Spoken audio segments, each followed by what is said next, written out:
Sejam bem-vindos ao primeiro episódio do podcast Donati Inside, um podcast que a gente vai tratar muito de design, do mercado imobiliário, de negócios, vamos falar de gestão, vamos falar de branding, vamos falar de vários assuntos que eu acho que são interessantes para muita gente, tá?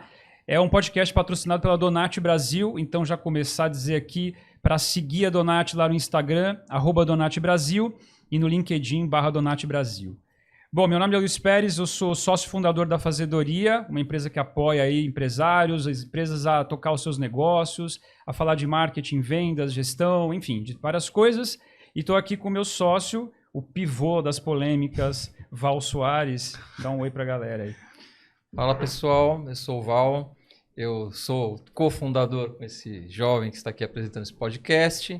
E tudo isso que ele falou é uma grande bobagem, relevem, nós estamos aqui para conversar, bater papo sobre design, sobre o mercado e receber muito bem aí todos vocês e reforçando, sigam-nos em todas as nossas redes. Muito bem, aí o Cláudio Musi, o CEO da Donati Brasil, também amigo de longa data e um dos maiores conhecedores desse mercado, se não o maior conhecedor desse mercado, Nossa. Um cara que já nasceu na barriga de uma carpeteira, é isso, Musi? Se apresenta aí. Tudo bem aí, pessoal. Não, eu brinco assim, o pessoal pergunta quanto tempo de mercado você tem, mercado imobiliário, né? Eu falo que eu tenho 50 anos, aí o pessoal calcula, mas quantos anos tem? Na verdade, minha mãe tapeceira modeladora. Meu pai trabalhava numa fábrica de móveis, antiga, né? E conheci a minha mãe na tapeçaria. E nasceu meu irmão, a gente sempre está nesse mercado, é a paixão, né? Então a gente em casa sempre conversou sobre o mercado, apaixonado por design, por mobiliário, por inovação. E agora a gente com a Donati aqui no Brasil, né?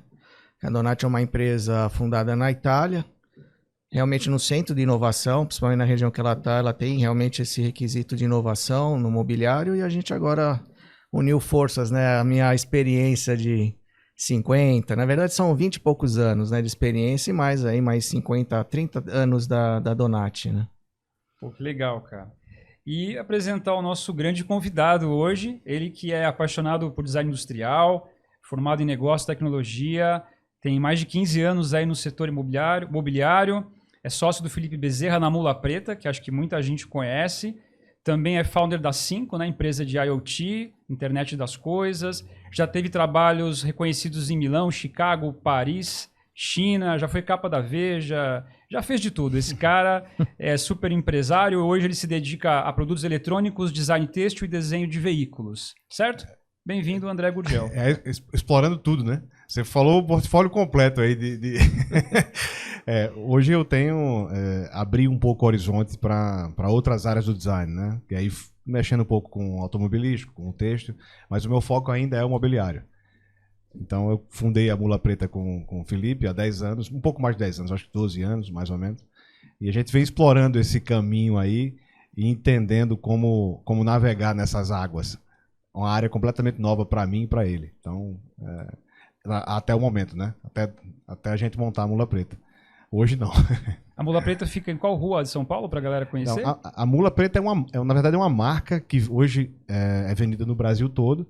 E como flagship a gente está na Gabriel Monteiro da Silva, número 289. A gente montou há 3 anos, construímos na pandemia e estamos localizados lá, né? Todo o centro de experiência que a gente chama, né, do branding, da experiência da marca como um todo, a gente concentra lá. Mas hoje são 25 pontos de venda no Brasil e a gente tem também uma loja em Natal. Nós somos de Natal. A loja nasceu primeiro em São Paulo e depois foi para Natal. Cara, vocês têm que ir lá na loja, a gente foi visitar recentemente, a loja é linda, incrível. Fiquei apaixonado pelo Pebolim lá, pela mesa que tem, que é uma coisa inacreditável em termos de projeto. Pebolim é aqui, Totó no Nordeste e no Rio. Fla-Flu no Rio Grande do Sul. Jura?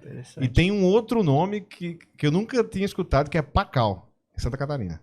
Que Você sabia disso? Cara, não sabia. Não. Eu sempre chamei Totó. Aí, quando eu vim para São Paulo, eu fiquei com o Pebolim na cabeça. Hoje todo mundo chama de Pebolim. Mas Pacal e Fla-Flu, sendo no Rio Grande do Sul, eu nunca ouvi falar disso. Interessante, todo mundo chama assim. Conhecedor de esportes, achei que Totó era aquele outro que tem só 2 peças, assim. Não. Fica no Totó. totó. Não, ali é o Aero Rock, você fala, né? Não, é um que tem dois tamancos, assim. Sei o que é. Eu não Mas sei nem eu qual não sou é esse. referência em esportes, nem os de... Então, quem souber, Mesa de comenta o mesa. nome desse negócio aí pra gente aprender depois aí. Muito bem, a gente vai falar sobre design hoje, acho que tem muita coisa legal para falar, mas a primeira provocação que eu queria fazer com vocês é para a gente falar sobre o que é belo, se é que existe belo, né? Porque tem esse conceito subjetivo, né? E aí eu trouxe aqui só uma frase para dizer do Platão, que diz o seguinte: o belo é o ideal da perfeição, só podendo ser contemplado em sua essência por meio de um processo de evolução filosófica e cognitiva do indivíduo por meio da razão, o que lhe proporcionaria conhecer a verdade harmônica do cosmos. Olha que coisa Meu amigo. complexa, né? Profunda e Nós vamos falar complexa. sobre isso Eu hoje. passo, tá? Não vamos não, não vamos não. Preocupado quem que vai ter que interpretar isso. É pra Não vamos dizer falar o de quê? Platão, não. Eu queria É saber. design ou filosofia? Nós vamos falar o seguinte, cara. Vocês acham que existe belo? Vocês acham que rola esse lance de gosto se discute, não se discute? Quando a gente olha para uma cadeira, para um móvel, para uma... é bonito, é feio? Como é que vocês enxergam essa história toda? Existem algumas proporções harmônicas, né? Até se fala de números áureos, né? Algumas relacionadas ao pi, não sei o quê. Tem toda uma matemática aí envolvida. Mas alguns conseguem perceber algo além em algumas coisas. A gente nasce com algumas aptidões, né? Então, talvez alguns seres humanos tenham aptidão para enxergar essas proporções de uma forma mais fácil. Eu sempre falo que o designer mesmo como profissão, ele tem que estar com o radar ligado o tempo todo. Então, está sempre percebendo as coisas ao redor. E talvez alguns seres humanos consigam realmente perceber já naturalmente isso. Alguns conseguem treinar o olhar e a exposição a cultura do design, tudo influi, né? Você nasce na Europa com a cultura do design, com a história que a Europa tem, na Itália, por exemplo, do design, você vai absorver e provavelmente vai ter um aperfeiçoamento desse conhecimento. Mas isso é muito relativo. O que é beleza é relativo demais. Tem uma série de fatores envolvidos. Tem o tempo cronológico, né, do que é belo para aquele momento. Sim. Então, é extremamente subjetivo, mas eu acredito que algumas pessoas realmente conseguem perceber de uma forma mais clara. Não sei. O que você acha, Cláudio? Não, é justamente você falando, eu estava me encaixando nessa questão da percepção. No meu caso, justamente, bom, me fui formado em engenheiro mecânico. Então tinha uma brincadeira, né? Porque era faculdade de engenharia, só tinha engenheiro, né? Não sei se vocês conhecem a FEM em São Bernardo. Uhum. Ela tem alguns cursos a mais que foi entrando pessoas de vários espectros. Imagina você ser formado numa faculdade que tem uma visão extremamente técnica. Então a gente brincava que tem o engenheiro, o arquiteto e o designer. São mundos que pensam de maneiras diversas, mas no final tem que coincidir com a mesma característica que vai finalizar com o design, né? Aquela brincadeira que a gente fala do engenheiro que é sempre quadrado, né? Que é mais fácil para projetar. E o design faz uma bola e são desafios. Então, justamente eu aprendi muito com isso. Principalmente como a gente trabalha em imobiliário, é muito ligado a isso.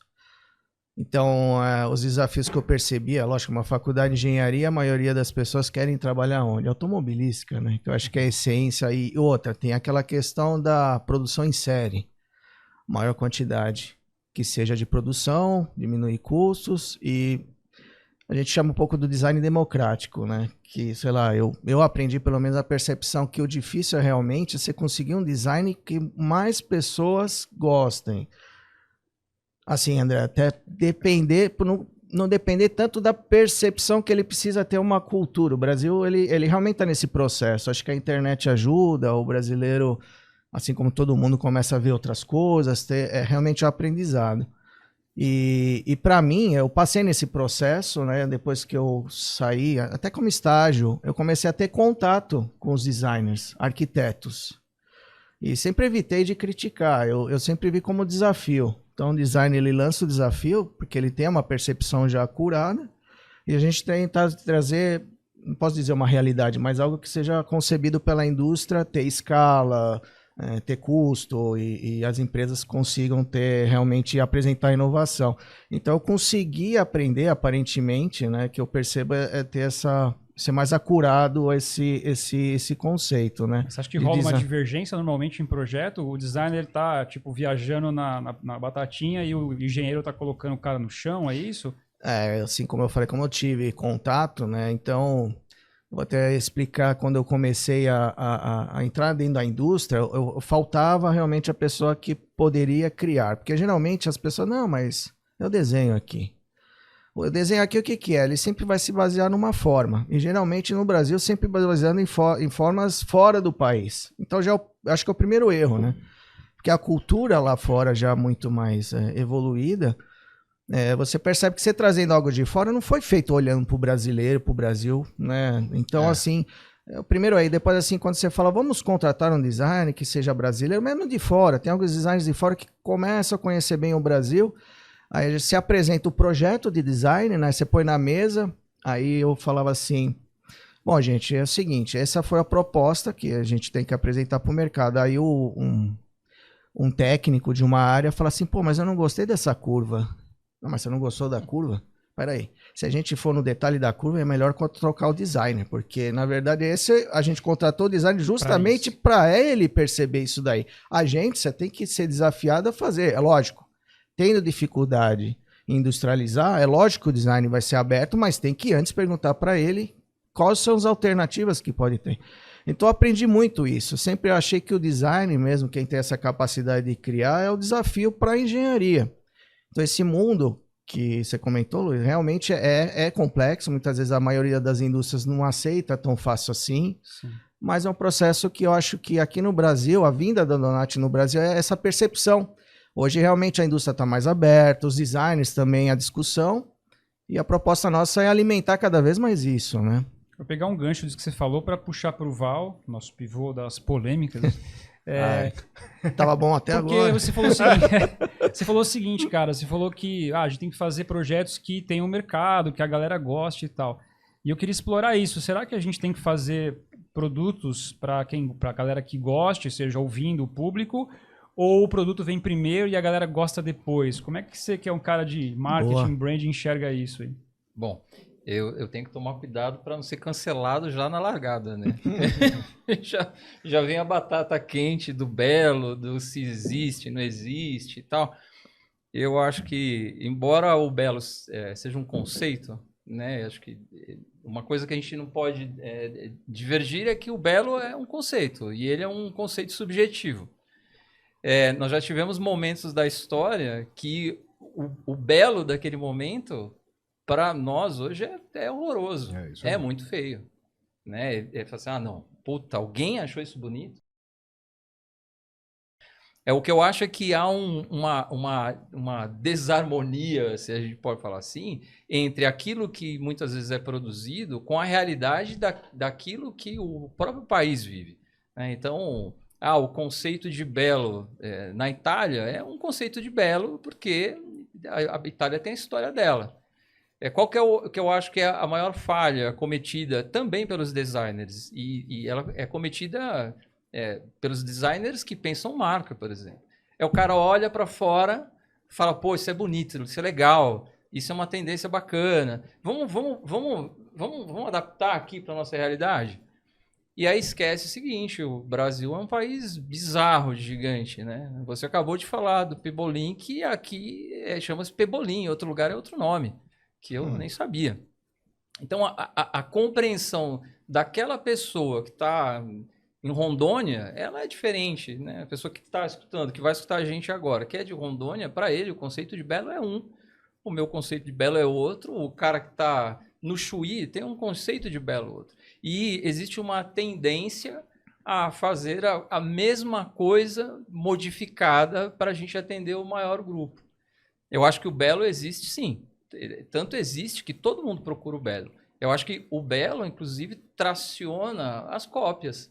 O cara fala assim, pô, meu, não tenho grana para comprar uma bolsa da Chanel. Mas aí vem a cópia. E o cara compra. Eu não tenho grana para comprar um tênis Nike do jogador de futebol lá, que eu não lembro, porque eu não lembro o nome do jogador de futebol. Mas o cara quer o Jordan lá. sei lá, um tênis de joga basquete. mais Eu conhecido falei como- futebol, mas eu me lembrei no meio do caminho que estão me corrigindo. Vai, me ajuda. Né? Mas o cara vai lá e compra ou o falso ou alguma coisa parecida. E aí as lojas que vão trabalhar numa outra classe social pegam aquilo que foi feito por uma classe social e aí adequam para aquilo. Por quê? Porque tá todo mundo buscando o mesmo conceito de belo no final da história. Acho Mas que o belo existe vai- de fato. O belo é subjetivo, difícil de assim, como é que você Se mensura? mensurar. Difícil mensurar o belo. Agora, que há uma busca pelo belo, há em todos os... Você deu alguns exemplos aí que vão além do que é belo. Às vezes não é belo necessariamente, até porque é difícil de você avaliar. É isso que a gente tem falado aqui, né? Mas o que envolve a atmosfera da marca, do produto, a história, existe uma identificação. Aí existe o desejo. Muitas vezes não é uma coisa mais incrível do mundo, no ponto de vista estético.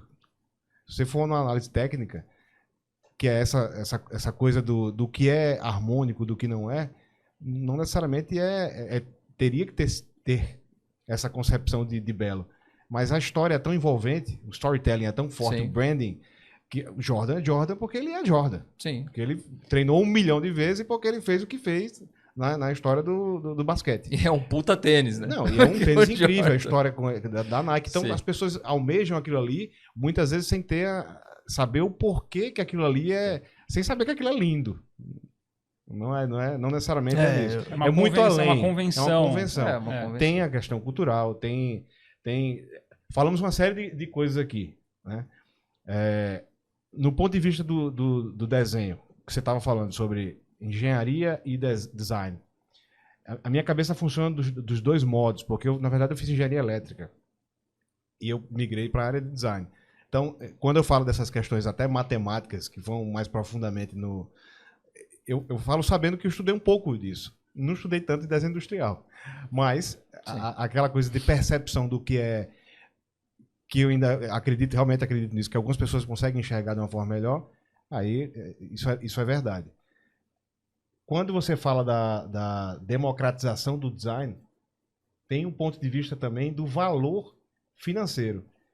E tem muitas pessoas que não sabem necessariamente que aquilo é belo ou não, mas está no mainstream. Se você consegue atrelar um bom desenho a alguém que tem aquela questão técnica muito aprimorada e um custo baixo, você pulveriza, escala. Até é difícil escalar em imobiliário, né? A gente já falou sobre isso. Mas Sim. você consegue, e até culturalmente você muda um pouco o estado cultural daquela cidade, daquele país. Você tem designers como Philip Stark, que moldou o que a gente conhece de plásticos, Sim. de polímeros, né? Sim. No mundo. Aquela cadeira mais simples, empilhável, foi ele que desenhou em não sei lá quanto. Sim. E quando explodiu aqui, acho que foi a que mais rapidamente foi copiada. Aquilo é lindo. Tipo, Do ponto de vista estético, tem uma série de questões ali, Sim. do ponto de vista industrial, que é interessante. Era mais ainda na época. Hoje, é tão comum e associado a tantas coisas distintas, até com efêmeras, né? Que está embalada, quebra faixa, que você acaba não achando tão belo mais. Mas, no ponto de vista industrial, tem a sua beleza no desenho. Então, é tudo muito relativo. Depende da... Agora, nesse sentido, você quando começa a projetar, né, um produto, ter as suas ideias e tal, tem coisas que você acha que vão funcionar, tem coisas que você tem certeza que vão funcionar e de repente não funcionam. Várias. Você tem algum exemplo para citar? Porque eu acho isso muito curioso, assim, né? Olha, quando a gente começou, Felipe, meu sócio, é arquiteto, eu fiz engenharia, estava em engenharia elétrica, mas eu já estava atuando como designer de computação gráfica. Fazia aquelas maquetes tridimensionais para o mercado imobiliário.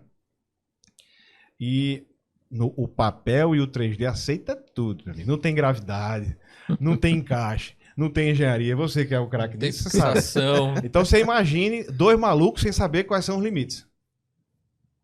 Até converso com alguns amigos arquitetos, porra, fazia Sim, muitas coisas incríveis no início. É uma até saber agência. que não dava pra fazer. É uma agência de publicidade. É um monte de maluco Eu disse, que pô, acha fazia que uns pode criar qualquer balanços coisa. incríveis e tal. A gente fazia a mesma coisa. a basquete, por exemplo, uma poltrona nossa, quem tiver curiosidade pode acompanhar, por favor, no mulapreta.com. E aí você vai conseguir ver que é difícil Na época a gente achava que era muito fácil de fazer. Pô, simples, né? Um desenho aqui, por que não faz isso? Amigo, teve que colocar prototipista que a gente não sabia que existia, um cara específico para fazer daquele jeito. Moldar, ergonomia. Não sabíamos de ergonomia como a gente sabe hoje, mas a gente foi aprendendo. Até hoje tem desafios. O ano passado a gente lançou uma cadeira que tinha sido desenhada há 8 anos, mas não tinha engenharia para fazer. A gente não conseguia. Fez vários protótipos e não funcionava. Tem vários produtos que não... alguns a gente achou que ia ficar horrível. E acabou dando força para ele, para ver o que acontecia, e são perfeitos. Né? Assim, do ponto de vista de engenharia, né? Conseguimos atingir. Legal. Posso pegar um gancho? Claro. Aqui eu estava ouvindo o Val, o polêmico, né? Falando sobre esse negócio de cópia, Então, né? Isso é coisa de cópia, né? Hoje ainda eu vejo muito isso, né? Como a gente falou, das cadeiras plásticas principalmente. Tem uma relação com o branding também, né? E eu vejo que, sei lá, uma praça de alimentação eu vejo muito aqui de um shopping que tem uma cadeira plástica. Tradicionalmente, você não precisa nem olhar, é cópia. É verdade. É cópia. Fala, poxa vida, mas para um shopping, uma empresa se apresentar, essa percepção muitas vezes não é tão importante ainda para a grande massa, né? O cara vai no shopping, dependendo do nível do shopping, né? Acho que o André também pode ajudar a ver isso, mas eu acho que o grande enxurrada de cópias que ainda o Brasil faz, e de fabricantes até nacionais, né? Até eu brinco com alguns designers, alguns clientes que falam assim, nossa, mas qual é o seu concorrente, né? Muitas vezes são as cópias chinesas. Não, o Brasil é bom em cópia. Na parte de mobiliário, é bom, não precisa do outro lado do planeta, não. A gente tem bastante. Eu fico imaginando assim, uma provocação, né? Que é o desafio que até a nossa empresa tem pra gente, justamente porque quando eu falo de design democrático, ou que seja, que a pessoa conseguiu perceber um belo, aquele belo ainda não tem condição de comprar, porque tem a força da marca também, né? Isso que eu comento até que o André falou, mas eu vejo que o design também pode ter outros designs que sejam daquela marca que sejam agradáveis. E o fabricante, muitas vezes, eu vejo que perde essa oportunidade. Sem dúvida nenhuma. Ele perde, porque assim, o cliente, ele viu, gostou daquele, mas será que se apresentar de outro jeito, de outra forma, um preço talvez mais acessível, que são algumas marcas ainda que não tem ainda prestígio, esse cliente talvez compraria, mas eles talvez ignoram isso, eles vão pro mais fácil. Bom, a grande marca fez, eu faço, o cliente vai ver que é caro, compra de mim. Então, eu acho que também isso, culturalmente, no Brasil, tem que romper isso daí também. Eu acho que o que você falou do branding, para mim, é o principal elo de conexão entre todas essas coisas. Então, nós estamos falando de engenharia e isso é uma discussão que a gente tem muito em design gráfico, mesmo quando o pessoal vai pensar uma estratégia de comunicação, um conceito, um KV de comunicação, de não pensar em como é que você vai executar aquilo. Então você já tem ali um gap entre aquilo que o cara está pensando e aquilo que vai, no final da história, realmente ser desenvolvido. Verdade. Quem pode tracionar tudo isso e, na minha opinião, e trabalho com brand faz 30 anos quase, é justamente a marca. Porque eu acredito que a cópia, a falsificação de um determinado problema, de um determinado produto, ele não é o maior problema para uma marca. Eu acho, na verdade, esse tipo de... Porque esse é um jeito... É muito mais mercadológico do que design e branding. Isso o cara foi lá, falsificou a parada e botou para vender. Para marcas que são poderosas, elas não estão nem aí com essa merda. Vamos falar que é verdade. Você acha que a Gucci está preocupada que tem uma lojinha na Avenida Paulista vendendo um produto da Gucci que não é Gucci? Ela não está nem aí. Porque ela tem um branding tão poderoso que ela está se lixando para isso. Acho que o desafio que a gente tem, o desafio que nós temos no Brasil, pegando agora esse momento que a gente está em uma outra fase já de desenvolvimento, não permitir que existam as cópias que são mais ou menos, assim, a gente viu lá, deu uma mexida aqui, que é muito comum. Isso é péssimo. Isso é horroroso, isso é muito pior do que a cópia. É, correto. É muito pior, porque o que ela está demonstrando? E todo mundo vai ser copiado. Essa é que é a verdade. Hoje, com a tecnologia está tão à disposição de todo mundo. Pô, todo mundo pode copiar muito rapidamente qualquer produto, velho. Qualquer coisa. É verdade. Então é o seguinte, o que pode te suportar? Tua marca. Se você construir uma marca forte, tá tudo beleza. Todo mundo vai saber que aquele produto é teu. E acabou, fim. O resto, aí o pessoal corre atrás do seu. Então eu acho que é parar de fazer, acho que tal. Isso é um salto para o Brasil, na minha opinião. Que assim, é parar de olhar para fora e falar assim, poxa, vamos fazer alguma coisa assim para cá? Pô, o Brasil é um continente. Se você pegar a cultura do Brasil, ela pode dar centenas, milhares de insights de design. E os designers, cara, não vai faltar coisa para o cara criar. Não precisa olhar lá para fora para criar alguma coisa. Agora, pegando esse gancho, Val, todo o processo de inovação, ele parte na música, em todas as artes, da cópia, repetição e inovação. Então, quando você vai, sei lá, cantar, por exemplo, você vai se inspirar num cara que você gosta, vai tentar cantar mais ou menos parecido, depois você vai tentar colocar o teu jeito, até que você consegue chegar num ponto ali. Isso é um processo de inovação normal, né? Mas você acha que, por exemplo, no caso, vocês todos, né? Quando a gente pensa em design de imóveis, especialmente, a gente vai olhar sempre para a Itália como um lugar onde a gente bebe da água e tudo mais.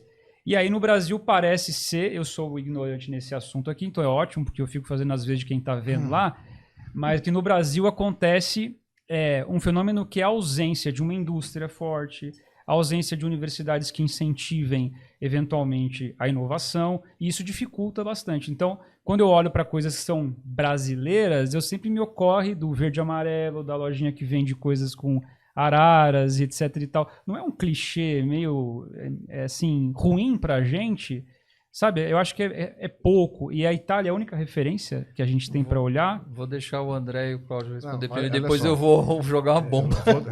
Olha o pivô aí. Ó. Deixa ele bem por último. Ele tá fazendo jus ao nome dele. Tá fazendo. Depois não vai dizer que é mentira, viu? Depois eu vou acender a dinamite aqui. Isso vai ficar divertido. O que acontece no universo do design? Vamos tentar analisar dessa forma. Algumas décadas atrás, assim, a indústria hoje não é tão forte. Mas a gente está muito melhor do que era algumas décadas atrás no Brasil. Isso é fato. Hoje a gente tem... É muito mais fácil de você se comunicar no Brasil todo, mesmo com proporções continentais. E todo mundo está... Hoje em dia está tudo conectado, né? Então é fácil até uma pessoa que não tem... que está morando numa cidade que não tem a cultura do design, falar sobre o seu projeto. O Nordeste, principalmente, há 10, 12 anos atrás, quando a gente começou, não se falava tanto de design lá. E a gente começou a fazer isso. Algumas pessoas passaram a fazer Instagram e tal, e divulgar. Então, o acesso à informação ficou muito mais claro, né? A cultura do design no Brasil era cópia da Itália. E isso aconteceu por muitos anos. E a Itália sempre foi, historicamente, o berço do design. Só que uma informação que eu tenho mais atualizada, até em conversa com a Politécnica de Milão, com professores e até um dos diretores de lá. O que é que está acontecendo na Itália agora? Não é só a Itália que tem esse senso de design. Na Escandinávia, tem o Japão. O Japão é impressionante. Sim. Mas a Itália está sofrendo uma estagnação. Não existem mais marcas que conseguem ir um pouco além ou sair um pouco da curva e talvez já tenham sido explorada toda a cultura. Acho que precisa se renovar. Isso é o que eles estão falando, tá? Não sou eu que estou dizendo. Algumas pessoas de dentro do Politécnico de Milão. E estão vindo ao Brasil porque estão enxergando agora, o que é muito legal, essas marcas saindo, alguns designers saindo um pouco da curva, fazendo coisas que realmente são originais, fugindo completamente do clichê. Que é muito ruim. O verde, a grama, às vezes um stand com grama para representar o Brasil, porque é o futebol e tal. Isso é muito clichê. A gente tem coisa muito sofisticada aqui. Cenógrafos, curadores, a gente tem muito. Tudo que você imaginar, a gente tem aqui disponível. Precisa dar vez para essas pessoas poderem, né, explorar esse caminho. A Donati, com o Cláudio, é um agente, talvez, dessa transformação. Para mostrar um pouco do que é a cultura italiana, do design, né? Do timeless, né? Porque o italiano tem muito disso. Sim. E aí acaba não se renovando porque tem muito disso, do timeless. Aí, meu amigo, o blend é perfeito. É Brasil com Itália.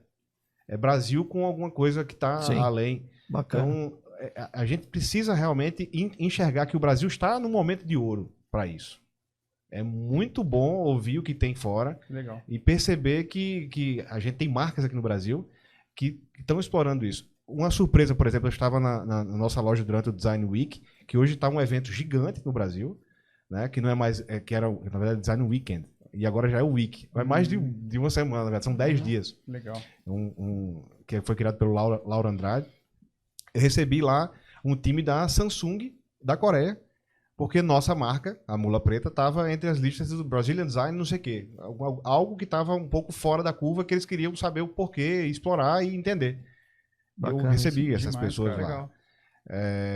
Assim como foi o pessoal do Politécnico de Milão, que eles chegaram lá para... Pô, queria conversar com vocês porque vocês foram nomeados aqui, ou citados Indicados, como alguém citados. que estavam fazendo, talvez pela originalidade do nosso projeto. É muito verdadeiro como discurso de marca, tudo é muito genuíno.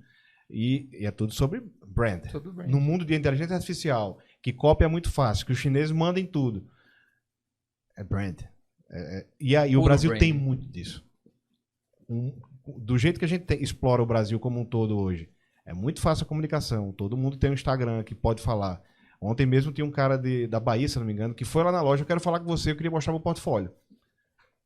Ó, meu Instagram é esse aqui. Já fui ver o trabalho do cara, já viu o que ele estava fazendo. É muito mais fácil. Podia ser que ele tivesse que realmente ir na loja, ele foi, fisicamente, dessa forma. Mas ele podia ter mandado um e-mail, podia ter falado comigo no DM, no Instagram, podia ter ligado, disse, olha o meu Instagram aí. Muito mais fácil, né? Do que Sim. você, às vezes, mandar um protótipo e tal. E a gente precisa fazer isso para enxergar a ergonomia, mas é muito fácil de ver visualmente as coisas, né? E explorar esse caminho. Nos seus projetos, você tem alguma preocupação, pensando em Brasil, de trazer raízes da tua terra natal? Isso passa nas discussões com o teu sócio, de valorizar esse ambiente que a gente às vezes esquece, né? Mas é tão genuíno como a gente comunica a marca, que tudo que está ali, até a regionalidade, é uma coisa real nossa, né? Então a gente fala das dunas de Natal porque a gente gosta daquilo ali e ama aquilo ali e quer representar de uma forma mais poética, né? Então não é um clichê artesanal, a gente realmente tem uma pegada industrial. Mas o que a gente passa mais como marca, além do Nordeste, é quem nós somos. Por isso que é irreverente, por isso que o nome é Mula Preta, que aliás é uma homenagem a Luiz Gonzaga, através da música Moda da Mula Preta. E é um nome que marca, né? Tudo dúvida, isso, impacta a originalidade, ela tá na irreverência, e ao mesmo tempo o contraponto de ser cosmopolita, porque nós somos assim. Então... E tem uma coisa que me agrada muito, que não é o nome de uma pessoa. Porque porque essa não é uma tem coisa, ego, né? e essa é uma coisa meio irritante para mim também. É o designer fulano de tal. Não sei o que lá. Eu acho que esse conceito afasta. Beleza, o cara pode ser bom, eu não tô aqui com isso. E tem vários exemplos muito bons, né? Sim, o cara é bom, o cara é talentoso, o trabalho do cara é bacana, eu acho interessante. Agora, quando você coloca o nome de uma pessoa como a marca daquele produto X, aí você distanciou totalmente. Aí, para mim, na minha opinião, é uma opinião pessoal, ele já automaticamente distanciou o produto das pessoas. Olha a polêmica aí, viu? Corte. A democratização já foi pro saco nessa, porque, tipo, o cara é o nome de uma pessoa. Nossa, nome, eu tenho que ter na minha sala o nome de uma pessoa. Tipo o Sérgio Rodrigues, uma coisa assim. Tipo, sei Mas lá, poderia vai estar ser vários. interessante, né? Eu não estou com isso dizendo que os caras não são importantes, não estou com isso dizendo que os designers não são importantes, não estou dizendo com Não, isso que pelo eles não contrário. têm o que aprender, muito pelo contrário. Agora, você é a personalidade física que representa a personalidade jurídica e, portanto, você transfere o teu conhecimento e a tua reputação para a marca que você desenvolveu e a marca que você desenvolveu também te devolve reputação, porque você foi quem criou. Eu acho que isso é legal e isso mais aproxima as pessoas do que você nomear o produto muitas vezes, né? Como nós temos vários, eu não vou ficar citando aqui, porque senão eu vou ficar dizendo aí que eu estou arrumando treta, não sei lá. Mas o que eu acho que, pensando do ponto de vista de mercado, de branding, é uma opinião pessoal.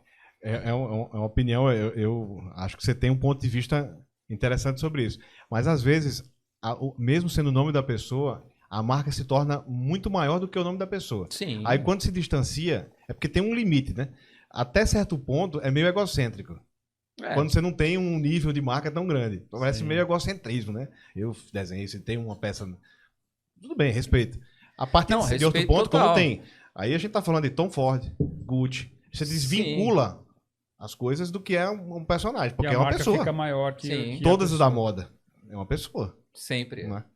E elas são sempre muito distantes. É Meu porque ela ponto- se distanciou dessa pessoa. meu né? ponto está relacionado à fala do Cláudio, quando nós estamos falando do design como o desenvolvimento de algo a partir de engenharia, de produção, de replicação, porque esse, para mim, é o conceito do design. Quando você começa a replicar, quando você tem processo, quando você tem tal, aí você consegue, de fato, colocar o design na tua totalidade ali naquele produto. Quando você faz uma peça e aí você tem o autoral, ele não é. Então, quando a marca deixa de ser a pessoa, passa a ser muito maior do que a pessoa, isso leva muitos anos, né? O que acaba acontecendo? Aí sim a marca volta a se aproximar do cara. Mas depois desse processo todo longo. E aí, pegando carona no que você vê falou. que é bem relativo, né? Nós estamos em um momento do Brasil que ele foge um pouco desse conceito. Porque se a gente estiver no Brasil só trabalhando os grandes nomes, ou medalhas grandes, ou tal, nós estamos criando novamente coisas que são muito distantes, no meu ponto de vista. Legal. A gente está longe da democratização, porque a democratização é a indústria trabalhando, né, produzindo, colocando mais e mais produtos, né, É verdade. no Você viu, mercado. você viu que a polêmica é capaz de Cara, derrubar uma pessoa, sim, né? quase derrubou. Você viu que- Uma energia aqui. Pá! Você trouxe um tema, Foi o cara ali, caiu cara, ali. Se a gente ouvir foi, um áudio foi. mais forte, é porque Acho que ele queria pular em você, né? Tranquilo, o cara quer me bater aqui, não mas temos sangue, não tem nada. Tá Samu tudo já sob tá controle. chegando para resgatar. Ô, Cláudio, o menino. você que está fazendo ponte muitas vezes entre indústrias, design, você está no meio do caminho de tudo ali, né? Historicamente, pelo que você conta, você enxerga evolução no design brasileiro e trazendo para o lance das cadeiras e tal. Como é que você vê? Você vê crescente, estagnação? Sim, Como é que você sim. vê? É justamente o que o André comentando. Da mesma forma, eu estou tendo feedback também das escolas de design também. Conheço alguns designers também ali, principalmente na Itália, mas e os países nórdicos, assim, que tem alguns referências de produto que a gente usa os dois, vários. E a minha provocação também é que a gente consiga com a Donati, com os designs brasileiros, que está no momento, eu tenho esse sentimento. É lógico, entre ter o sentimento e conseguir realizar, tem um caminho a percorrer, mas realmente alguns designers italianos, eles vêm no Brasil, eles falam, né? Uma vez até foi na loja do André. Ele fazia esse design, ele fazia aí, sei lá, 15 anos que ele vinha no Brasil, né? E não conseguia ver o design no Brasil. Tinha também 15 anos atrás, talvez não era o momento. Foi quando eu levei ele na loja do André, ali na Mula Preta, e falou: nossa, é isso. É isso. Os meninos da... Sim. sim, tá perfeito. São meus amigos. Eu falei, cara, é isso. Como eu me sinto bem aqui. Isso eu acho que é a maior expressão realmente do design. Agora precisa também trilhar um caminho, aquilo que você falou. Que eu faço alguns debates com o André, que foi ele bem aberto nesses debates, que é essa questão do produto seriado, de escala. É um desafio. É um desafio que é justamente isso que a gente propõe e fica provocando. Mas, respondendo, Luiz, assim, eu acho que está no momento, como que o André comentou, e não vai ser de maneira automática por si só. Vão ter que ser vários personagens. Aqui na mesa tem essas pessoas aqui estão participando disso. Sim. Isso já é um momento especial, porque você começa a juntar mesmo as polêmicas, aquilo que eu olho mais a engenharia e o design, é isso que está acontecendo no Brasil, é o momento. Por isso que também a gente está fazendo um podcast, porque eu acredito que tem muita gente pensando da mesma forma. Sim. Seja o Não tenha dúvida design, disso. seja design, né?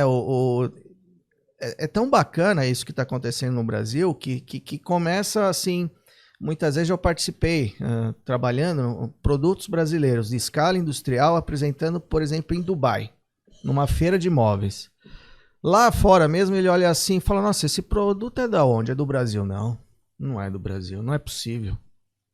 Mais Não. um estigma, né? Que Sim. tem. Aí ele geralmente, eu acho que ele pensa que tinha que ser em forma de arara, verde, Sim. alguma coisa, Ou fibra. seja, Uma caricatura. Uma caricatura, ele olhou, não é Um arara possível. Eu falei, não é azul. possível, não, mas vocês montam as peças. Não, é feito 100% no Brasil. O design olhou, o Brasil fez a peça e é isso aqui que a gente está apresentando. Não, mas você tornou um produto Brasil internacional, que geralmente fica muito marcado Made in Brasil, não. É como que a gente, de novo, falando da Itália, é Made in Itália, mas foi feito para o mundo. O Brasil está aprendendo isso. É Made in Brasil para o mundo. completamente. Isso tá, eu acho que está no momento justo agora nessa. Eu vi outro dia um cara falando sobre a Embraer, né? Falou assim, por que vocês não colocam feito no Brasil, nos aviões? Vocês têm um avião inacreditável, maravilhoso, tecnológico e não tá escrito nada do Brasil. É. É aquela história do cachorro vira-lata e tudo mais, né? Acho que Mas para fechar esse tema que você colocou e a pergunta que você acabou direcionando inicialmente para mim sobre a história de copiar e melhorar, tal, eu só discordo de um aspecto. E eu vou usar o rock nacional para Olha o corte aí, hein? Polêmica, hein? usar o rock traje a nacional rigor, para fazer o comparativo. Eu nunca gostei do rock nacional, não gostava, odiava o rock nacional nos anos 80.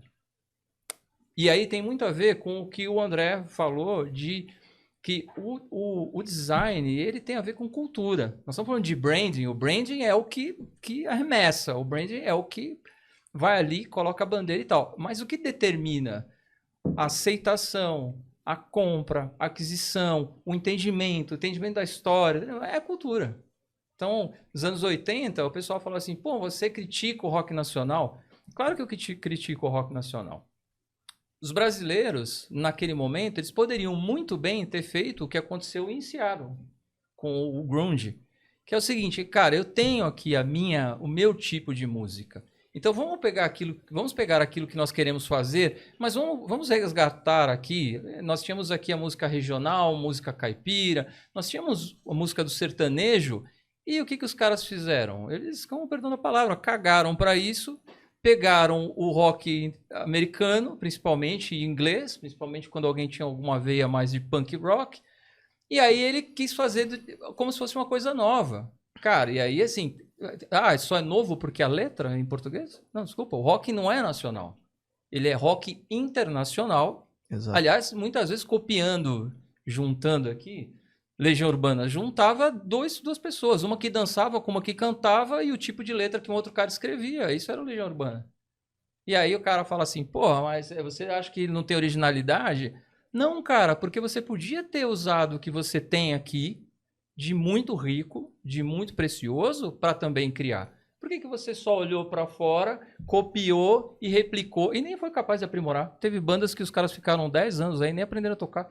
Então, assim, isso não é se aprimorar. Se aprimorar pô, eu tenho aqui. Agora, lógico, é importante que exista aculturamento, porque para o cara entender a história de um produto, para o cara entender que por trás de um produto existe uma indústria que tem um processo, que tem gente e que tem também uma questão de valorização. Porque, assim, para eu conseguir, para a empresa conseguir valorizar o cara humano que está ali trabalhando na máquina, eu preciso valorizar o produto. Se eu não consigo nem pagar bem o cara que está trabalhando. Então, aí a gente vai entrar em outras polêmicas, que elas são mais um corte sociais. Mas, enfim, então eu não concordo muito bem com essa lógica de copiar, melhorar. Acho que não. Acho que a essência da criação eu preciso estar mais conectado com aquilo que eu de fato tenho na minha mão, que eu estou vivendo, como você muito bem colocou, né? O nome do teu negócio. O nome do teu negócio tem a ver com o que você vive. Opa, eu consigo. Por que as pessoas dizem que é original? É original porque de fato é original. Você pegou um nome que tem a ver com o nosso país, pegou um conceito que tem a ver com o nosso país e aí você começa a desenvolver, errando, acertando, foi lá, colocou um prego, um parafuso, não deu certo, deu tudo errado e aí você vê original, né? E insistiu. E original, né? É assim que acontece. Mas você falou de aculturamento, aí eu lembro que a gente teve as conversas primeiro sobre cadeira, né? Porque é a conversa que a gente se integrou, né? E que vocês foram me ensinando algumas coisas, né? A altura do braço, não sei o quê. Eu nunca pensei nesse negócio, que é a funcionalidade, mas vale para todo o mercado isso, né? Por que a gente não explica isso para quem compra? Por que a galera, o consumidor final, como eu, que nunca estudei esse troço, não aprende isso na hora de comprar o produto, porque eu acho isso um grande gargalo, assim, sabe? As pessoas compram por estética, então tem umas lojas conhecidinhas que vendem um negócio bonitinho, aí leva para casa, é uma porcaria, ou uma cadeira que você compra mais baratinha, vai sentar, ela cede. Enfim, por que a gente não educa? De quem é a responsabilidade por educar o consumidor? Tem alguém que seria o É o cara André. que... É você, André, que não dá... Não sei, André. não. Não. Acho que é uma corresponsabilidade, mas vai lá, André. Eu tô tentando raciocinar em como responder. Mas será que a gente precisa educar mesmo? Esse é o primeiro ponto. Porque se você parar para analisar, nem todo mundo está preparado para receber esse tipo de informação. Às vezes é até chato. Se você for muito técnico para uma coisa, é muito mais sobre sentimento. Agora, se você gera uma experiência que faz com que você se sinta bem naquilo, é diferente. Eu tô tentando desvincular as coisas. É como se fosse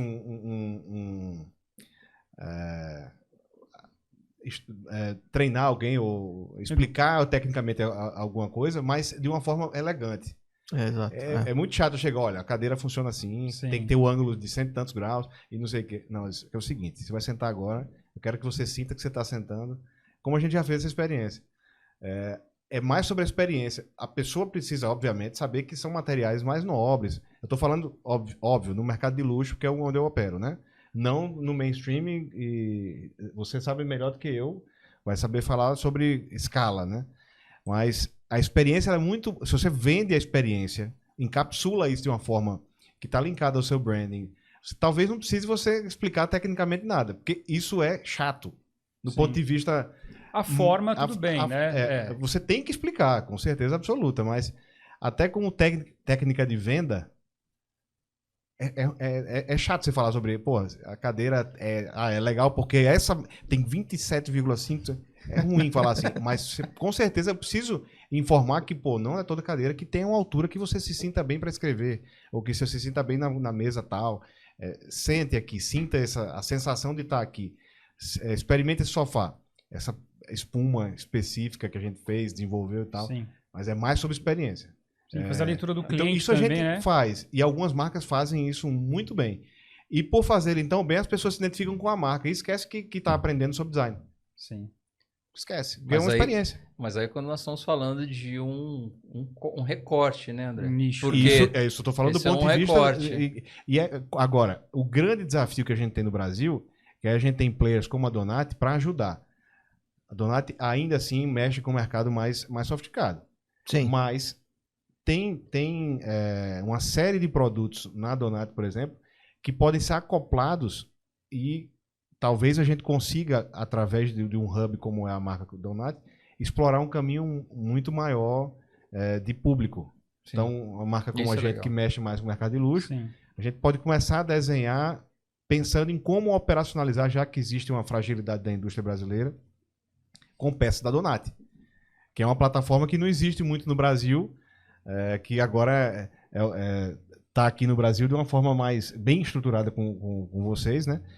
E aí a gente passa aí, tem que se entender também como fazer essa experiência e como passar essa informação técnica de uma forma... Mas eu vou tentar traduzir essa minha dúvida com uma experiência própria de compra. A gente foi comprar 2 poltronas, eu e minha esposa, para nossa casa, e aí chegamos numa loja, que era uma loja legal, e aí tinha peça assinada, tinha as peças commodities. Aí uma custa, sei lá, hipoteticamente 10 mil, a outra custa 500, uma diferença abissal, né? A gente falou, cara, a gente não quer nem tanto, nem até um lugar, um espacinho e tal. E aí, bom, vai que vai. A mulher falou assim, deixa eu te falar o seguinte, essas poltronas aqui desse catálogo, eu não tenho, mas pode comprar que eu garanto que isso aqui, primeiro, vai combinar total com o design que você citou pra gente. Essa cor é uma cor legal pra caramba, vai dar tudo certo na tua casa. E ela, educando nesse sentido que eu quero dizer, trouxe uma segurança tão grande que a minha esposa passou o cartão. Não sei se a esposa de vocês passa cartão, peraí, a minha costuma passar. Você está falando de uma que você não testou, é isso? Fechei. De uma que você não Fechou testou. sem Nem testar. testei, comprei sem testar e vendo só no catálogo. Ela disse assim, cara, se der errado, vem aqui que eu troco. Mas é que tá, você testou uma que era de baixo nível commodity, como você falou. Aí Você testei testou uma bem top, alta. Seguramente ela deve ter dito, existe um intermediário. Você sabe o que é o bom, Sim. o ótimo. E você sabe o que não é bom, que é Sim. o mínimo. E se alguma coisa está no meio do caminho, é porque você teve a experiência de ir lá e tocar no que é o ótimo. Sim. E você teve a experiência de tocar no que é ruim. Se eu tivesse mostrado as 3 para você, sem você tocar, como é que você ia saber? É difícil, mas meu argumento é ela me educando Ela educou com experiência. com experiência, Ela me fez isso ajudou. perfeitamente. Isso é venda. Sim, No cerne da questão.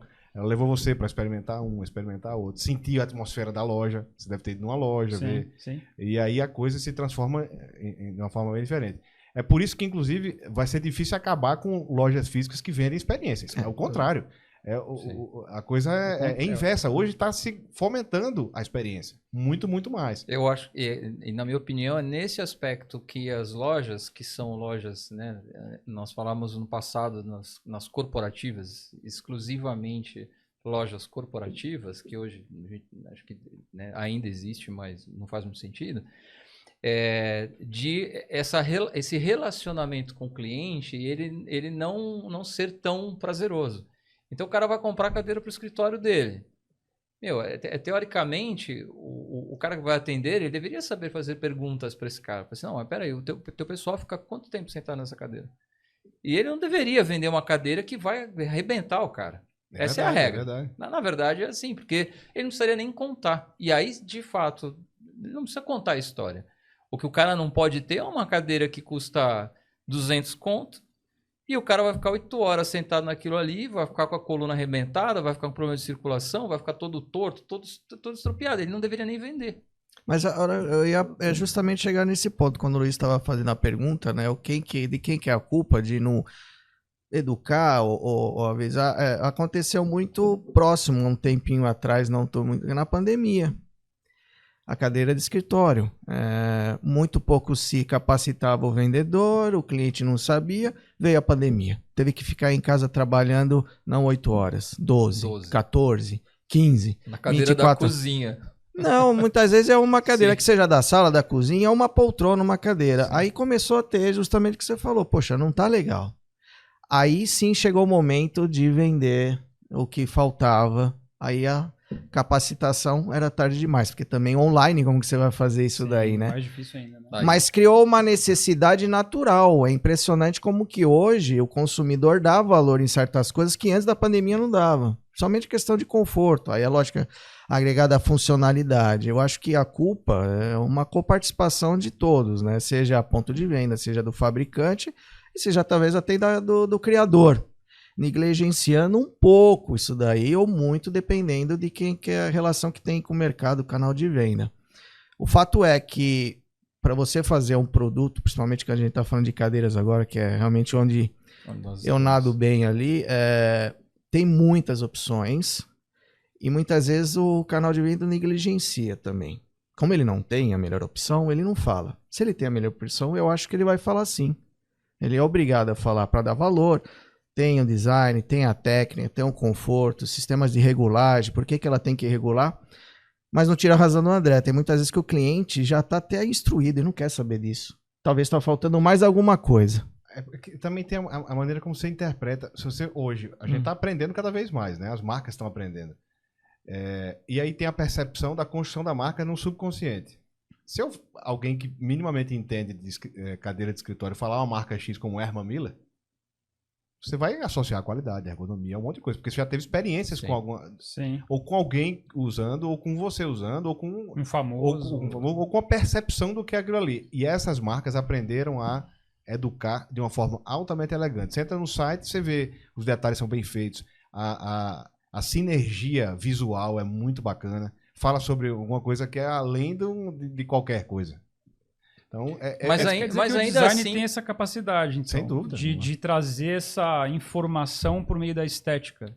Também. Total. Aí tem a marca, como ela comunica, o tipo de material, como você informa que aquele material, tudo isso de uma forma elegante, né? Então, eu acho que, na verdade, isso aí é a condição sine qua non para qualquer marca.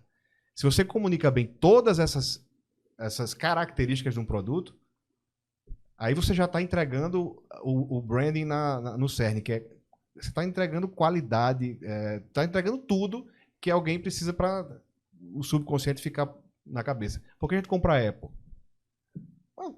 Qualquer produto da Apple, você sabe que ele é foda, que é totalmente bem desenhado, até o packaging, né? A embalagem é perfeita. Porque o fela da mãe do Jobs, ele entregava experiência e entregava segurança, além de tudo. E entregava a sinergia, a empatia, né? Aquela coisa de você acreditar no que ele acreditava, de uma forma, né, mais Sim. abrangente. O Golden Circle É dele. O Golden Circle, Simon né? Sinek, né? Simon O Golden Sinek, Circle. sim, exatamente. Por que ele faz aquilo? Porque ele faz aquilo. E tudo está envolvido nisso. Então, vai muito além Sim. do educar por educar. Sim. Agora, isso é fundamental. Isso tem que estar dentro de qualquer... Sim. É que isso da Apple que você trouxe, eu acho tão do caramba, porque é um tipo de produto, né, o iPhone, né, que nunca seria feito se fosse feita uma pesquisa de mercado perguntando às pessoas, olha só, o que vocês acham da gente montar um aparelho? Não, o cara criou uma das maiores revoluções da história e ele trouxe a inovação e todo mundo comprou essa ideia porque era uma convicção, né, do propósito que ele tinha como... Então, mas ele tem uma coisa Mas que o André a falou, identificação da marca. que eu acho fantástico, é a seguinte, é a simplicidade. Quando eu tenho a simplicidade, e esse é um papel também do designer, porque quando eu simplifico, e a Donati tem mecanismos que são Sem muito dúvida. mais simples, e é aí que está a essência da coisa, porque simplifiquei o produto, eu não preciso explicar para o cara que ele tem que deixar o encosto dele a 90 graus. Sim. O próprio equipamento vai fazer lá via peso-pessoa, vai regular e o cara vai ficar ali. Então, você resolveu a vida do cara, sempre tem que contar para ele. É claro, tem nuances né, disso, né? Que é, quando eu estou trabalhando um produto que é aspiracional, né? O cara vai pagar uma bala e ele pode pagar por isso, e ali ele está só realizando o desejo pessoal Sem dele. dúvida. Eu quero essa cadeira, olha a madeira que foi utilizada nessa cadeira aqui. Ah, ela foi... E aí, sim, dentro de um conjunto de argumentações e de próprio desenvolvimento de produto, uma marca pode ter um produto ali que ele é só para cumprir essa missão do belo, só pela estética, do desejo, e ele vai entregar uma coisa que tem muito valor para o cara. O cara só quer uma cadeira para ficar no canto da sala dele e fim. Quem vai sentar ali? Ninguém. Foda-se, deixa a cadeira. Oh, foi mal. Deixa a cadeira ali Tá e ela... liberado, pode... E ela resolveu ficar, pô. Foi um pi depois. Não, né? minha esposa Fica falou pra eu não tranquilo. falar palavrão. Puta merda. Agora ferrou. Caralho, sério, bicho? Fudeu, então. Fudeu tudo. E aí, ela vai resolver também uma parte, que é a parte do desejo, que é a parte daquilo que a pessoa tem muito mais como imagem do que funcionalidade. O que é importante, e acho que o que você falou é fantástico, e o que o Cláudio também, que é a Donati tem um portfólio que é bizarro para isso. E aí sim dá para ampliar isso para outros níveis, porque a gente ficar conversando em cadeira ergonômica, Sim, que, não. que dar um custa 12 mil, ficou fácil, né? Agora, peraí, vamos lá. O cara tem um escritório, tem 6 pessoas trabalhando, o ticket dele é um conto. E Como é que ele vai como usufruir, ele pode dar condições, porque é uma questão de saúde, é uma questão de desempenho. A gente sabe que o cara sentado numa cadeira bacana, o cara desempenha melhor, Sem o dúvida. cara produz muito mais. Enfim, o humor do cara é outro. Acho que você que falou que ele levanta menos, né? O cara levanta menos, óbvio, né? O cara tá sentado num lugar horroroso, ele vai levantar a cada 10 minutos, vai trabalhar menos. Claro. Óbvio. Então, eu acho que isso que é fantástico. Você agora ter, e é isso essa mensagem que eu acho que tem que ficar na cabeça da galera. Assim, hoje existe uma possibilidade disso, que dá para assim, ampliar isso, para sair desse universo do cara que acha que para ter uma cadeira bacana, ele tem que pagar uma nota, porque tem um outro mundo, né? Que é o mundo das pessoas que passam o dia inteiro sentados no escritório e estão ali ralando o peito. Cláudio, quanto tempo dura mais uma cadeira que tem um mecanismo bom? Assim, dá para ter essa noção? Assim? Quanto dura e assim... Dura mais um mecanismo de qualidade? Faz uma cadeira durar muito sim. mais, cara? Sim, né? Dependendo do projeto, até o André comentou de uma marca que é nosso cliente. Ele é uma das maiores garantias, porque ele tem certeza que o produto, além de ser bem desenvolvido, é belo, tem estética, tem um conforto, ele garante também longa data de uso, né? As cadeiras, para te falar a verdade, já vi produtos nossos assim que tem mais de 30 anos de uso. Uau. Acontece isso, porque de fato também o projeto em si requisitou isso. E como o Val bem falou, dependendo do ambiente de escritório, se é extremamente nocivo, as cadeiras saem voando, aí vai diminuindo. Mas geralmente uma cadeira boa, eu te falo que... Mas são casos Não é à o meu parte, escritório, não. Mas as cadeiras têm. Tem fabricantes que dão garantia aqui no Brasil mesmo. Então, garantia de 5, 6, 10, 12. Mas elas duram mais, elas duram mais. Realmente são produtos projetados assim. É um pouco ao paralelo, né? Que a gente fala da... um paralelo mais comum, assim, que o consumidor pode, assim, quando você vai comprar uma furadeira para furar a parede de casa, né? Você pega a furadeira, vai lá furar a parede e pega uma coluna. Ela não vai aguentar, não. Porque geralmente é uma que foi feita para um trabalho home, né? Sim. Mas ele quis furar uma parede com um concreto ali que é da estrutura, não fura. Olha que coisa aí. Quando ele vai com um profissional, ele tem uma máquina melhor que a dele. Ela é mais cara, porque ela consegue furar mesmo. Então, o paralelo do produto mobiliário é esse. Você pode fazer de duas formas. Um de alto desempenho e de baixo desempenho. O que eu até falei negligencia muitas vezes o canal de venda, que ele só tem o de baixo desempenho, não precisa falar muito. Mas justamente o produto realmente que preza por todas essas qualidades, durabilidade, conforto, resolver o job... Elas são produtos que duram mesmo.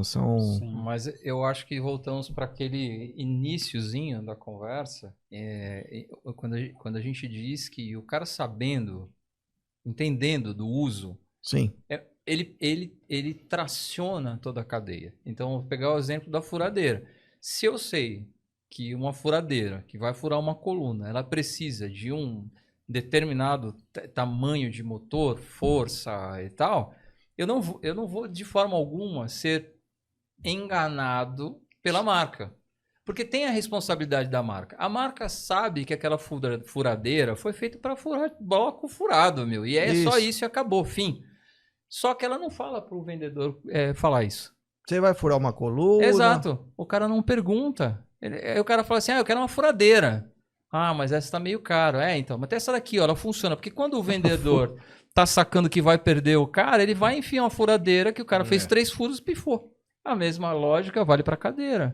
Então, assim, se as pessoas começarem a entender um pouquinho, não precisa ser um gênio. E eu acho que hoje não precisa ser tão chato também. Não precisa ser tão chato. Senão Hoje, também pô, no sacou. TikTok dá pra fazer uns puta vídeos legais aí do cara regulando a cadeira. Fala, Acabou. senta direito, maluco. Você tá sentando tudo torto, vai arrebentar Educa, tua de uma coluna. forma Educa de um jeito criativo. descontraído, Esse é o meu ponto, né? criativo. Educar, Exatamente. Faz uma brincadeira com o cara e fala assim, meu, você não pode escolher Nesse um bagulho. caso, a culpa é de quem desenvolve a marca. Exato. É onde eu tô querendo chegar. A culpa é da marca? Chegamos no culpado. Então, as marcas vão A ter culpa que... é minha. As A marca é o marketing, né? É o A marketing culpa é culpado. sua também. Foi Pô, do né? marketing. Mas pode voltar aí que vocês vão ver que eu falei que era o André. Só pra tirar... Olha o pivô aqui, viu? Olha o pivô da polêmica, aí aproveitando a Olha, polêmica, quem só para começou tirar com uma palavrão dúvida, foi ele. uma dúvida da produção, se a gente está chegando ao final, se tem mais alguns minutos para a gente poder endereçar aqui, mais meia hora, que maravilha. A gente está aqui à vontade, então. Muito bom. Show Nossa. de bola. Eu queria voltar a um ponto que o Val trouxe sobre simplicidade. Às vezes as pessoas se equivocam sobre o que é simplicidade, né?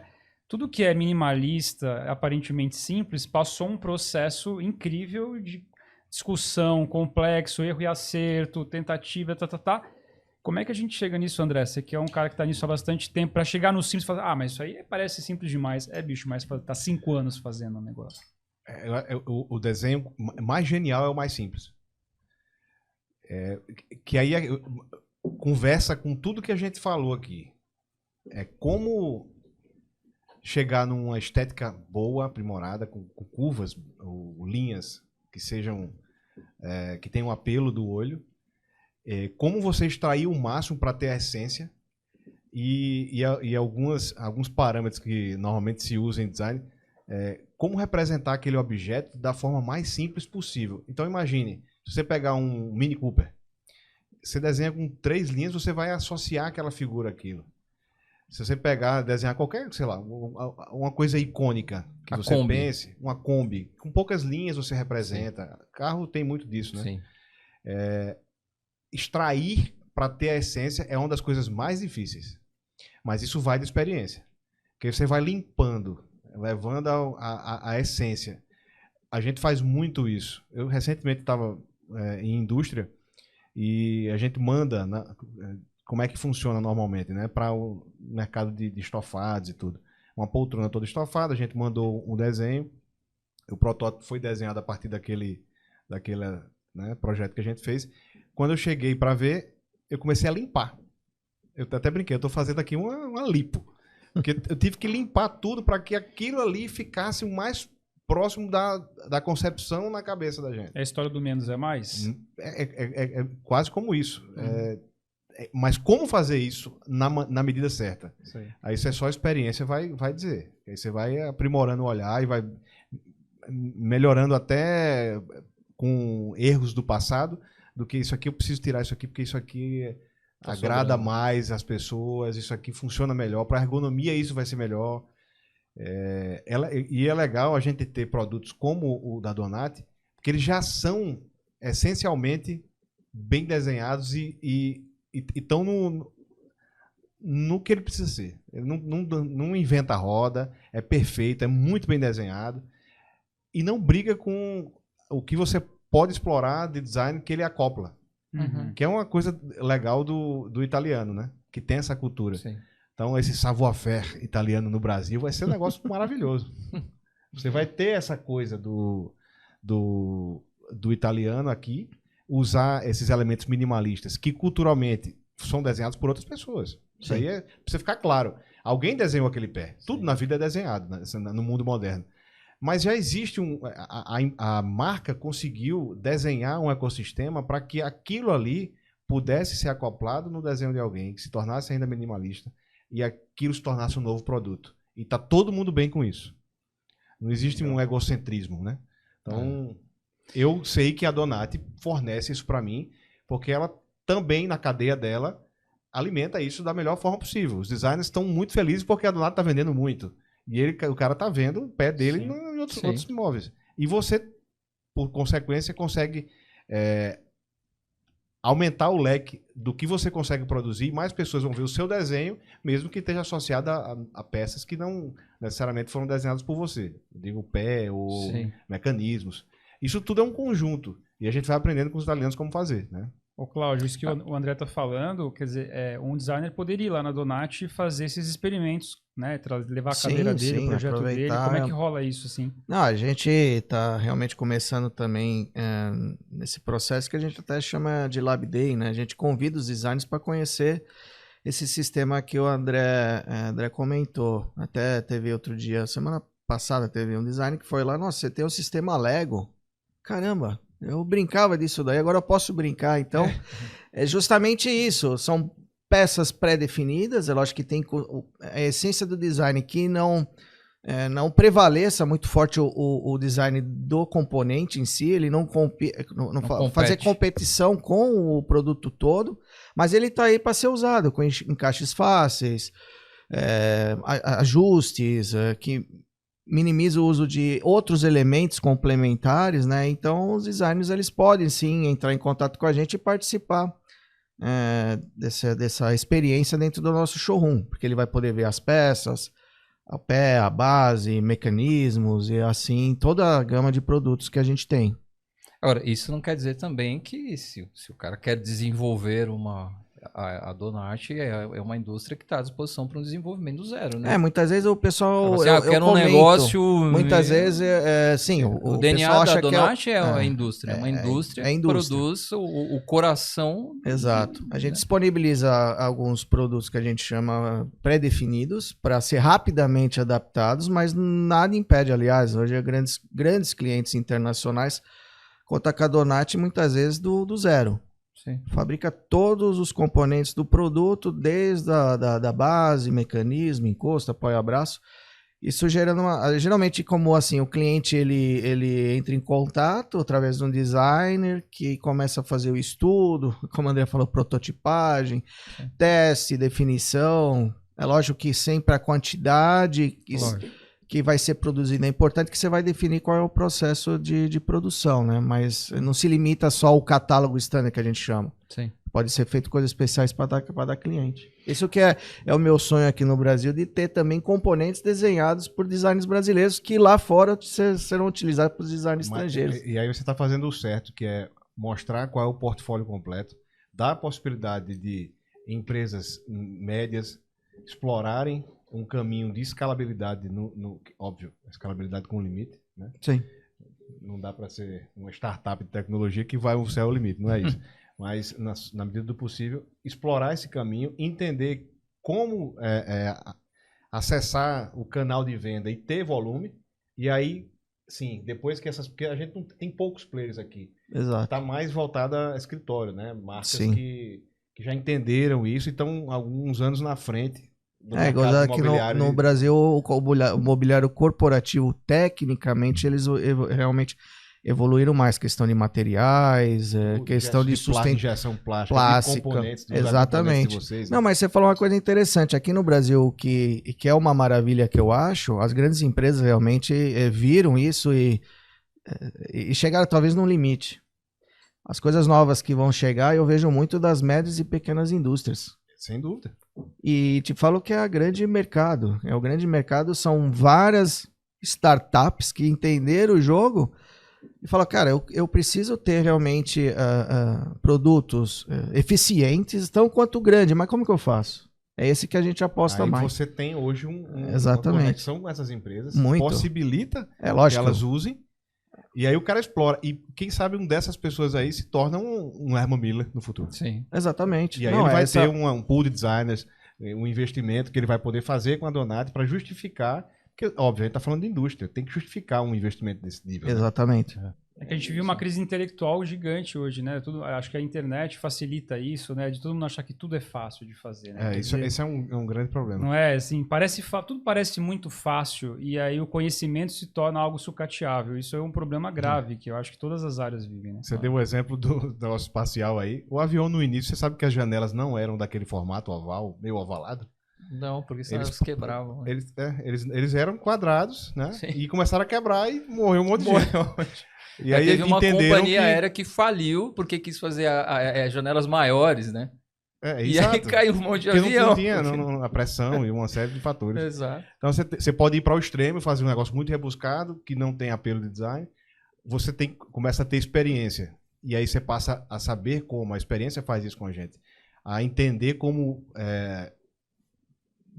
em rápidas linhas, desenhar alguma coisa que tenha um apelo maior, ou seja, deixar mais minimalista. Mas eu acho que o suprassumo do suprassumo, que eu acho incrível, é quando você atinge um ponto de um produto que você nem sabe que aquilo foi desenhado. Eu acho impressionante. Uma Bic, por exemplo. Pô, acho foda. Alguém desenhou aquela merda. Você pensa nisso? É possível. Não, nunca pensei. A Bic foi desenhada por alguém. Porra, o cara passou anos para chegar naquele furinho que tem na Bic, porque a pressão daquele... Sim. Ele se estourava. E se alguém engasgar também não... Não digo, no furinho da caneta ali. mesmo. Ah, sim. Tem um furinho nela, não sei se você já percebeu. Sim. Que fica pra a esfera, né? tinta Que e surgiu tal, o conceito da esferográfica. Né? Tem é uma esfera ali que... Não, eu digo no furinho no próprio... Canudo? No canudo. Nem tem sei pra que furinho, serve aquele furinho furinho. Exatamente. Estourava. Porque era da pressão interna. É verdade, estourava. Rapaz, é tão genial a simplicidade daquele negócio que você nem acha que foi desenhado. Pô, quem desenhou esse copo? Por mais que não seja o desenho que eu acho lindo, mas alguém fez alguma coisa. Que tá tudo aqui que a gente tá vendo. É que tem uma galera que às vezes gosta de fazer polêmica, né? Gosta de... Tem uma galera que faz polêmica? Tem. Tem. Que gosta de Mas você conhece lacrar. alguém assim, não? Não. Uma galera que gosta de lacrar, que é o exemplo lá daquela história da empresa que contratou consultora aqui defendendo... Né? Nós não somos consultorias, mas é por isso que chamamos fazedoria. Que é a história da tal pasta de dente aí, que eu tenho vontade de bater em alguém toda hora que vem essa história. Da caixa do ventilador? Contratou uma empresa de consultoria, os caras desenvolveram um sistema que pesava, o robô vinha, tal, e depois de sei quanto tempo, o cara veio lá e disse que o robô estava desligado e o cara tinha colocado um ventilador. Cara, tá, beleza. Mas o cara só colocou um ventilador... Rapaz, porque a merda do sistema pode ter dado um problema. Eu não conheço essa história, não. Não conhece? Não. Uma empresa tal aí que fazia pasta de dentes, sei lá qual foi, diz que, né? Porque isso é uma história que rolou na internet, aí rola desde os anos 90, sei lá.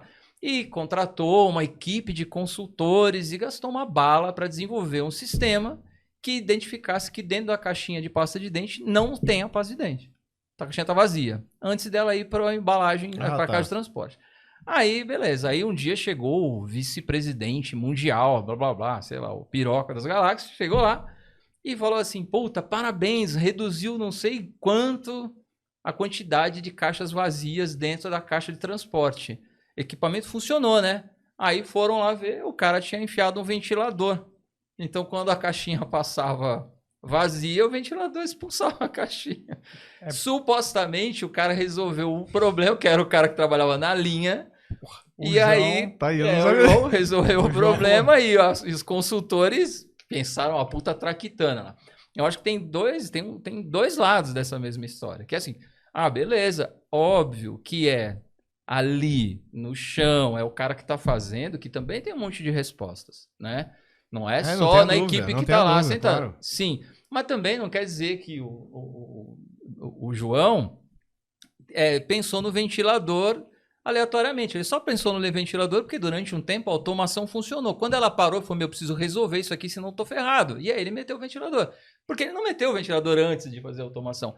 Só que aí fica correndo essa história na internet para dizer que o simples é mais barato, que o simples é mais... Cara, não é assim. É muito relativo. Mas muito nesse relativo. caso é uma ideia bastante inteligente, elaborada. De Apesar quem? de a solução do ventilador ser simples, é difícil de chegar nessa solução também. Então, é porque É, tem verdade, uma parte dessa história que ela é importante na medida em que, para um designer pensar uma marca, ele precisa saber para quem é essa marca, por que essa marca, tem o Golden Circle, tem muitas ferramentas para isso.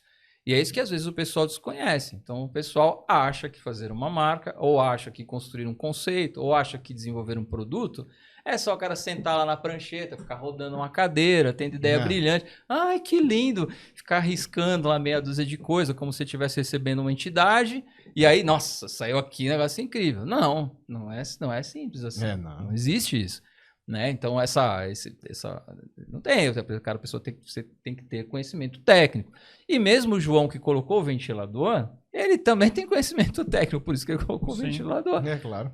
Né? Ainda assim, o produto final, né, de qualquer criação, de qualquer projeto de design, ele pode parecer, apesar de lindo, pode parecer feio para algumas pessoas, né? Claro. Não haverá consenso. Voltando ao não início haverá da consenso. nossa conversa, né? Não. Quando a gente olha para o produto final, você fala assim, tá, é lindo, mas muita gente não vai comprar.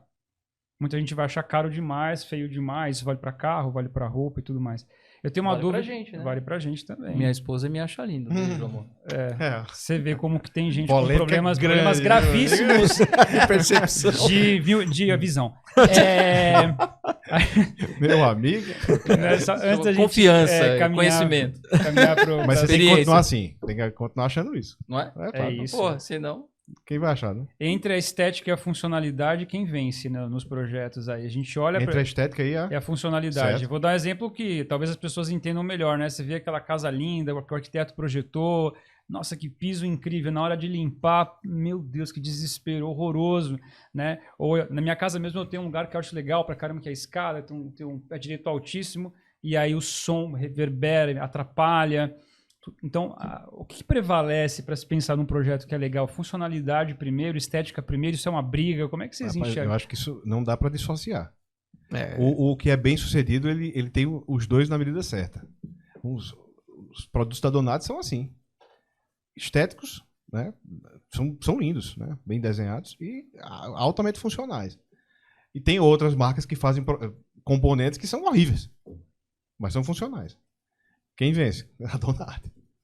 Sim. Porque sabe misturar bem os dois. É um equilíbrio É, isso perfeito é aí, sempre Cláudio. equilíbrio. Não por ser É o Donati. engenheiro e o arquiteto e o A designer. gente volta no início. Essa né, vamos falar da briga boa, né? Entre realmente o design, o técnico e a função, eles tem que entrar em acordo, tem que ter consenso nisso daí. Que é aí que surge o produto de sucesso. Exatamente Lembrando que a gente isso. está falando de design. Design ele tem que ter a função. Mas aí você pode ter uma coisa a mais da arte também, né? Que é a da beleza e tudo. Exato. Aí essa mistura muito bem feita Que tá no dá desenho, um né? produto que é bem sucedido. Sim. Né? O Val sempre falava de design como desígnio, né, Val? Isso tem um cara que é o Luli Hatfar, que ele falou isso há um tempo atrás. Eu acho muito legal esse conceito, eu carrego comigo, já tem, sei lá, mais de 20 anos, que é a história dos 3Ds do design, né? Que é o D do desenho, né? É o outro dedo, que é, na verdade, é um terceiro, que é um projeto. Todo design é formado por desenho, projeto, que é a parte do desenvolvimento, né? De desenvolvimento, e desígnio. Designo como... Para que serve? Propósito. Isso designado tem, pra isso, né? tem uma utilidade? Serve para alguma coisa? Ele tem que servir para alguma É coisa, isso. né? E ele tem que Isso é a servir essência do muitas vezes, para agradar a um desejo, ao ego. Se eu quero uma poltrona para só colocar no canto da minha casa, ninguém nem vai sentar nela, ela tem um desígnio. Eu quero essa. E vai ter mercado para ela. Né? Agora, o duro é quando falta alguma coisa assim. O cara pensou o desenho, ignora o desenvolvimento. Ignora material, ignora processo, ignora tudo. Ele pode até encontrar um desígnio para aquilo. Mas aquilo vai ser uma porcaria, porque ele não vai funcionar, porque ele não vai ter essas duas partes. Ele não vai conseguir juntar a funcionalidade. Eu não conhecia isso. Eu acho Então, muito como é legal. que é? Desenho, Desenvolvimento e desígnio, e né? desígnio. Para fazer uma cadeira precisaria disso, por exemplo. Desses três. A gente faz de uma forma meio, né? Sem entender muito bem desses Sem 3Ds pensar aí. Esses 3Ds. Mas se encaixa muito bem nisso. Tem que desenvolver bem, tem que ter um bom Tem que ter desenho, um bom e tem desenho, que ter uma função. E o quarto D, que é a Donati. Donati. Olha, Gostei. E aí, Mas genial esse fechamento. Aliás, a Desculpa aí Donati tem vocês, também tá? um apoia-braço em 4D também. Tem muito do D aí no viu? design, Donati. E aproveita, pega o gancho que a gente tá indo pro finalzão já, Cláudio, e aí dá as suas considerações finais, pegando esse quarto D aí. A Donati acabou de chegar no Brasil, né? Foi esse ano. E me fala aí quais são as suas expectativas pro ano, o que tá rolando de legal. A Donati ela é uma empresa, então, já faz mais de 30 anos, que ela tem realmente localizada, a sua fundação foi ali na Itália, né, no Centro de Inovação, na região de Brecha, justamente nascendo para fornecer soluções para o mercado interno. Nessa provocação no mercado interno, que era o italiano, virou uma provocação global. E ela veio sentindo já há um tempo, um pouco a pandemia retardou um pouco essas estratégias para outros países, mas a Donati mesmo tem a empresa que atende a Europa, na Itália, que é a matriz, tem na China para atender os clientes, porque também ali na China também tem consumidores que querem o 4D, o 3D, existe esse mercado lá também, ela tem lá uma planta industrial. Nos Estados Unidos também, e agora o próximo país é justamente a Donati percebeu que é o momento de estar no Brasil. Então a gente abriu uma operação aqui na região de Guarulhos, aqui, principalmente por você estar próximo aí do hub de logístico também. E a perspectiva é muito boa, começou esse ano. Acho que a proposta é boa da provocação de a gente também fornecer conteúdo para o mercado, para as pessoas, os desenvolvedores, também se perguntarem, né? Olhar para o Brasil e realmente ver a Donati que é essa apoiadora. Ela vai apoiar, ela vai investir nisso, porque é importante. Tudo isso que a gente conversou. E o modelo também de conteúdo, como esse podcast, a gente está vendo com bons olhos, né? Está mais perto, né? Está mais atualizado. A gente tem muito conteúdo. Trazer as pessoas que participam, né, realmente dessa identidade que tem o Brasil, que percebe que é o momento. Acho que, sendo o primeiro, acho que a gente, até agradeço o André por esse tempo, o tempo dele realmente, como ele comentou, tem feiras, tem o mundo, né, vai ter a Feira de Milão também, você vai para a Feira de Milão, então assim, tem também muitos brasileiros que vão para a Feira de Milão, vai estar próximo da Donati também, então esse ano promete muito, né? Promete muito e espero que a gente realmente contribua e faça como Steve Jobs fez com o telefone. A gente espera no Brasil fazer com as cadeiras e poltronas aí, gente. Então, agradeço muito a presença também de todos. E é isso. Isso aí. Legal demais, cara. A Donati está lá no Instagram, @DonatiBrasil. Vai ter cortes desse podcast, de outros que a gente vai fazer também. Vai ter webinar também durante o ano e tem o Lab Day, né, Cláudio? Que vai acontecer várias vezes no ano, então os designers também podem entrar em contato para poder estar lá, experimentar seus produtos, né? Então isso é bom você ter comentado, eu ia me esquecendo. Esse Lab Day a gente vai fomentar, não só com os designers, mas até as entidades de ensino, Então, indústrias, então não se limita, porque a gente sabe também que dentro das indústrias tem pessoas criativas, mas porém tem limitações por talvez não ter oportunidade de conhecer nossos produtos, ou não ter oportunidade de ver que, como a gente falou, tá tudo muito lá fora, a gente vai trazer isso. Então, e às vezes de não ter um designer, né? Ou de não ter um designer. A gente, na verdade, a gente justamente, esse Lab Day é um momento para a gente dar, né, no nosso showroom, para designers, pessoas de desenvolvimento, indústrias, participar, olhar e discutir. Então, discutir e a gente mostrar realmente os caminhos para o desenvolvimento. Rápido, né? Show. Bacana. Val, para quem quiser te ofender, discutir com você... Mentira. Você deu alguns nomes aí, Val. Os fãs de Legião Urbana... Para as pessoas que você citou aqui... Para todas as pessoas que amam Legião Urbana e que agora me odeiam, cancelem o Val. Considerações finais. Espero não ter sido cancelado já de partida para poder participar dos próximos. Não prejudicar a Donati, né, a ideia. Mas acho muito bacana poder conversar sobre essas questões que faz bom, pela minha barba, pela cor da minha barba, acho que dá para perceber que faz muito tempo que eu estou nesse segmento de branding. Trabalhei muitos anos na parte de imobiliário, conheço bastante de processo da indústria, fui para a Itália, conheci fábricas na Itália. Então é muito legal poder falar sobre isso. Eu acho que produzir conteúdo, ou conteúdos ricos nesse sentido, para entregar um pouco do que você falou naquela hora, é sensacional.